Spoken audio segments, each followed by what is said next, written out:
Soft, slightly unsettling music begins, low and humming, whispering, intimate tone. You know that feeling?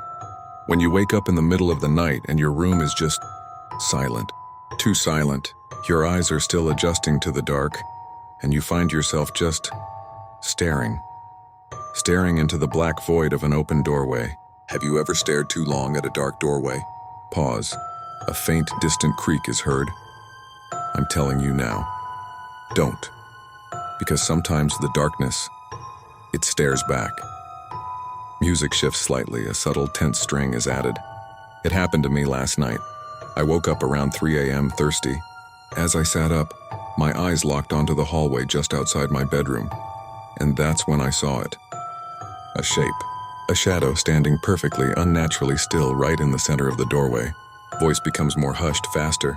My heart started hammering against my ribs. I blinked hard, rubbing my eyes, telling myself it was nothing. It's just a trick of the light. My brain is still half asleep. It's the coat rack. But I don't have a coat rack in the hall. I tried to reason it away, but the shape didn't waver. It was tall, impossibly thin, and just there. Then, it moved. Not a big movement. Just a slight tilt of what I guessed was its head. A slow, deliberate motion that made the air in my lungs turn to ice. My breath hitched. This wasn't my imagination. Sound of a light bulb buzzing and flickering. Suddenly, the lights in the hall started flickering. On, off, on, off. In that split-second flash of weak, buzzing light, I saw them. Two pale, luminous spots right where eyes should be. They weren't reflecting the light, they were the light. And they were fixed right on me. Panting slightly, I wanted to run. I wanted to scream, to dive under the covers and pretend none of this was real.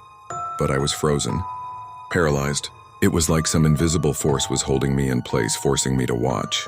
Every single instinct, every primal cell in my body screamed at me to look away, to break the connection. But I couldn't.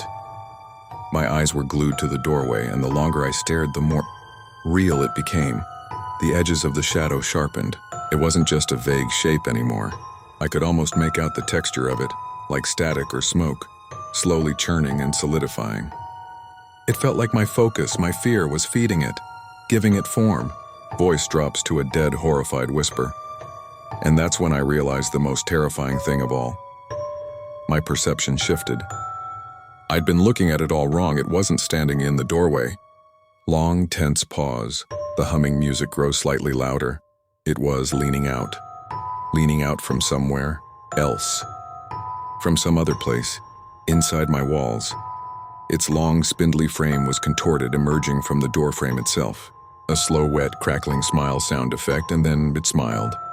A wide, silent grin that stretched impossibly far, splitting the darkness where its face should be.